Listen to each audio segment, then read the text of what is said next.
दोस्तों, मेरा नाम है वेदश्री त्रिवेदी और आज से हम लोग अपना इनकम टैक्स का सेशन भी लगातार चालू रखेंगे। तो आज से इसकी स्टार्टिंग करते हैं और आज ही जानते हैं कि इनकम टैक्स में है क्या। तो income tax law and accounts, ये तो है तुम्हारी बुक के फ्रंट पेज पे यही लिखा होगा, income tax law and accounts. तो हम लोग जानेंगे कि इनकम क्या है, टैक्स क्या है, लॉ क्या है और अकाउंट्स क्या है। सबसे पहले उसको जानना बहुत जरूरी है।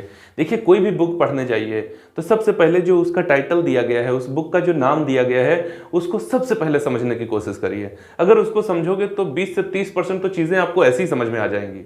मैं आपको यकीन दिलाता हूं, यदि आपका सहयोग मुझे मिलता रहा तो मैं इनकम टैक्स आपके लिए इतनी इजी बना दूंगा कि इसके बाद आपको इनकम टैक्स कठिन नहीं लगेगी, और चाहे कुछ भी लगे।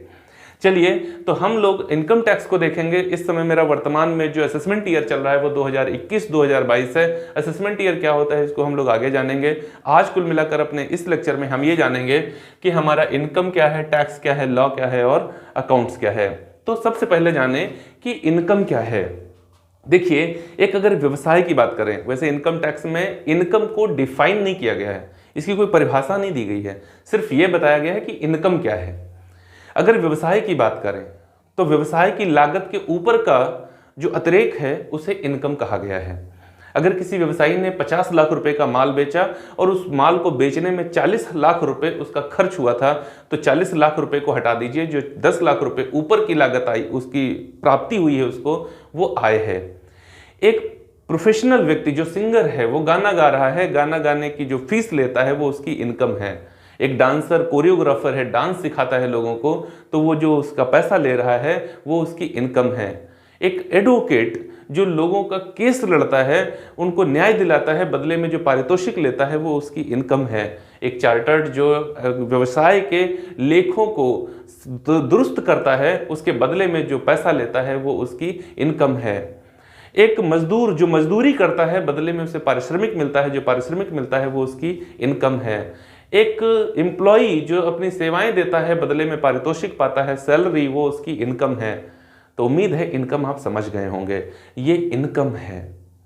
अब इसी इनकम पर जो टैक्स लगाया जाएगा उसे ही हम पूरा कहते हैं इनकम टैक्स। अर्थात ये क्या है, एक ऐसा टैक्स है जो इनकम के ऊपर लगाया जाएगा, एक ऐसा टैक्स जो इनकम के ऊपर लगाया जाएगा, है ना। वस्तु के ऊपर लगाया जाएगा दूसरी बात है, अलग बात है, अभी समझाऊंगा आपको। इनकम के ऊपर, आय के ऊपर लगने वाला कर, बोलो आयकर, आय के ऊपर लगने वाला कर आयकर, इनकम टैक्स। बात समझ आ रही है?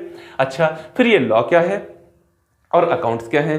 देखिए, आय के ऊपर टैक्स लगे, आय के ऊपर टैक्स लगे तो जरूरी है कि आय का निर्धारण किया जाए। आय के ऊपर टैक्स लगे तो इंपॉर्टेंट क्या है कि पहले आय को निर्धारित कर दिया जाए कि इनकम कितनी है, तब तो उसके ऊपर टैक्स लगे। तो आय को निर्धारित करने के लिए जो लेखांकन किया गया उसे क्या कहते हैं, अकाउंट्स कहते हैं। इस वजह से ये क्या बना, इनकम टैक्स अकाउंट्स बना। इनकम टैक्स लगने के लिए इनकम को व्यवस्थित करने की प्रक्रिया को क्या कहेंगे, अकाउंट्स कहेंगे। लेखांकन करेंगे ना, लेखांकन को ही तो अकाउंटिंग कहा जाता है, तो ये अकाउंट्स हो जाएगा।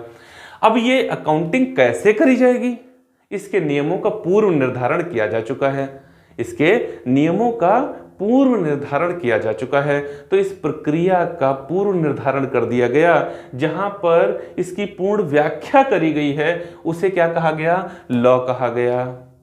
तो इनकम टैक्स एक लॉ है, एक अधिनियम है, जहां पर यह विस्तृत व्याख्या कर दी गई है कि कैसे आय को निर्धारित किया जाए और कैसे उसके ऊपर टैक्स लगाया जाए। इसी वजह से तुम्हारी इस किताब का नाम क्या दिया गया, income tax law and accounts. ठीक है ना। इनकम टैक्स, आय पर लगने के लिए कर को व्यवस्थित करने के लिए किया जाने वाला लेखांकन के लिए जहां पर विस्तृत नियम दिए गए हैं, उसे क्या कहेंगे, income tax law and accounts. इस तुम्हारी किताब में सब कुछ है, अकाउंट्स भी है, लॉ भी है और इनकम टैक्स तो है ही है। चलिए, अब आगे बात स्टार्ट करते हैं कि अगर हम लोग टैक्स की बात करें, सिर्फ हम लोग बात करें सिर्फ टैक्स की, तो ये कितने तरीके के होते हैं। देखो भैया, टैक्स की अगर बात करी जाएगी तो ये दो तरीके के होते हैं। एक होता है डायरेक्ट टैक्स और एक होता है इनडायरेक्ट टैक्स। डायरेक्ट टैक्स क्या है, डायरेक्ट टैक्स क्या है, ऐसा टैक्स जो जिसके ऊपर लगाया जाएगा उसे ही उसका भुगतान करना पड़ेगा। अर्थात जिस टैक्स का डेलीगेशन नहीं किया जा सकता, भारार्पण नहीं किया जा सकता, ट्रांसफर नहीं किया जा सकता, शिफ्टिंग नहीं करी जा सकती, वो क्या है? डायरेक्ट टैक्स है, प्रत्यक्ष कर है। जिस टैक्स की शिफ्टिंग की जा सकती है, भारार्पण जिसका किया जा सकता है, हमारे ऊपर टैक्स लगा था, मैंने दूसरे के ऊपर शिफ्ट कर दिया, ऐसा टैक्स जिसमें शिफ्टिंग है उसको क्या कहते हैं? इनडायरेक्ट टैक्स कहते हैं। ठीक, उदाहरण के तौर पर अगर इनडायरेक्ट टैक्स की हम बात करेंगे तो यहां पर वर्तमान समय में एक ही टैक्स है जिसको कहते हैं GST, goods and service tax. और अगर डायरेक्ट टैक्स की बात करें तो यहां पर एक आ जाता है तुम्हारा इनकम टैक्स, कॉर्पोरेट टैक्स, ठीक ना, ये डायरेक्ट टैक्सेस हैं। ठीक, डायरेक्ट टैक्स व्यक्ति के ऊपर लगेगा तो इनकम टैक्स, कंपनियों के ऊपर लगेगा तो कॉर्पोरेट टैक्स। इनकी शिफ्टिंग नहीं है, जिस कंपनी के ऊपर अगर एबीसी के ऊपर टैक्स लगा है तो एबीसी को ही देना पड़ेगा, XYZ अपनी सब्सिडरी कंपनी के ऊपर इसको ट्रांसफर नहीं कर सकते। मिस्टर ए के ऊपर अगर टैक्स लग गया है तो मिस्टर ए को ही देना पड़ेगा, अपने सगे भाई मिस्टर बी के ऊपर अपने टैक्स को वो हस्तांतरित नहीं कर सकते। ये क्या है? डायरेक्ट टैक्स है। लेकिन जीएसटी, सबसे पहले जीएसटी का पेमेंट कौन करेगा? उत्पादक पेमेंट कर देगा। किसको? उत्पादक किसको पेमेंट कर देगा? सरकार को पेमेंट कर देगा। उसके बाद वो होलसेलर से ले लेगा। होलसेलर क्या करेगा? जो डिस्ट्रीब्यूटर हैं, ठीक है ना, होलसेलर क्या करेगा? जो डिस्ट्रीब्यूटर हैं उनको दे देगा और उनसे टैक्स ले लेगा। डिस्ट्रीब्यूटर क्या करेंगे? कंज्यूमर तक पहुंचा देंगे और कंज्यूमर से जीएसटी वसूल लेंगे। तो फाइनली उसका बोझ किसके ऊपर? इसका बोझ किसके ऊपर आता है? फाइनली कंज्यूमर के ऊपर आता है। और इसका बर्डन किसके ऊपर आता है? जो इनकम रिसीव्ड करता है, इनकम रिसीवर होता है, उसके ऊपर इसका बर्डन होता है। और क्या डिफरेंसेस होते हैं डायरेक्ट टैक्स और इनडायरेक्ट टैक्स में? डायरेक्ट टैक्स समाज के धनी वर्ग को प्रभावित करता है, यह सिर्फ समाज के धनी वर्ग पर लागू होता है। लेकिन ये जो होता है, जब इसमें वृद्धि करी जाती है तो समाज एक तरफ से प्रभावित होने लगता है और इसकी चोट सबसे ज्यादा लगती है जो गरीब निर्धन व्यक्ति हैं, जिनके पास धन की बहुत कमी है, उनके ऊपर ये सबसे ज्यादा लागू होता है। क्योंकि जब भी समाज में आप कुछ भी लेने जाएंगे उस पर टैक्स आपको देना पड़ेगा। जैसे 3 इडियट्स में आमिर खान नहीं कहते पेन की निब से लेकर पैंट की जिप तक सब कुछ मशीन है, ऐसे ही पेन की निब से लेकर पैंट की जिप तक ऐसा कुछ है नहीं जो आप खरीदने जाएं और उस पर आपको जीएसटी देनी ना पड़े। जीएसटी आपको पेमेंट करनी ही पड़ती है। ये क्या है? ये इनडायरेक्ट टैक्स है। लेकिन इनकम टैक्स जो है वो क्या है? ये एक डायरेक्ट टैक्स है। हम लोग को इनकम टैक्स भी पढ़नी है और जीएसटी भी पढ़नी है, अब तो दोनों ही हमारे सिलेबस में आ गई हैं। ठीक, देखो डायरेक्ट टैक्स, यहाँ जो इनडायरेक्ट टैक्स है या इसका बोझ तो पूरे समाज पर होता है, लेकिन डायरेक्ट टैक्स का क्या होता है? अगर हम लोग इसको ऐसे देखें, इसको मान लिया जाए इनकम और इधर ये पॉपुलेशन, तो क्या होता है समाज में जो जनसंख्या है उसमें कुछ पॉपुलेशन ऐसी है जिसकी इनकम का स्केल जो है वो इस तरीके का है, कुछ ऐसे, कुछ लोग ऐसे हैं जिनकी इनकम बहुत ज़्यादा है, और फिर कुछ लोग ये जैसे जैसे हम यहाँ पर आगे जाते जाएंगे तो कुछ लोग ऐसे मिलेंगे जिनकी इनकम जो है वो बहुत न्यून है, उनकी इनकम बहुत ही कम है। तो अब ये डायरेक्ट टैक्स क्या करता है? इसकी जो रेट्स हैं वो क्या करती हैं? इस तरीके से टैक्स निर्धारित कर देती हैं।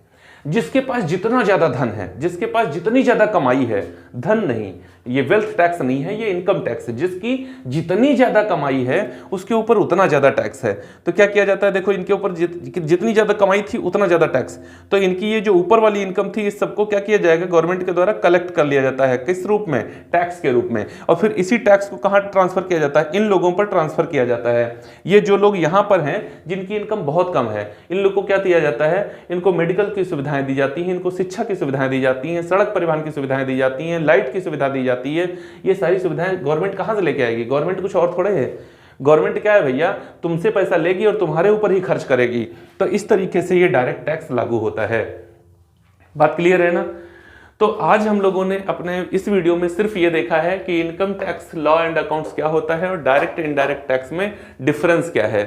ठीक, अब हम लोग अपने अगले वीडियो में ये देखेंगे कि इनकम टैक्स का एक सामान्य सा हिस्ट्री क्या है भारत के अंदर, कब से ये स्टार्ट हुआ था और कौन से एक्ट अभी तक लागू हुए, कौन कौन से एक्ट आए तो उनमें क्या क्या चेंजेस आए। इनको जानने के बाद फिर हम लोग विस्तृत तौर पर इसको पढ़ना स्टार्ट कर देंगे। यदि ये वीडियो आपको अच्छा लगा तो इसे लाइक जरूर करें, अपने दोस्तों के साथ साझा करें। वीडियो को पूरा देखने के लिए आप सभी का बहुत बहुत धन्यवाद। जय हिंद दोस्तों।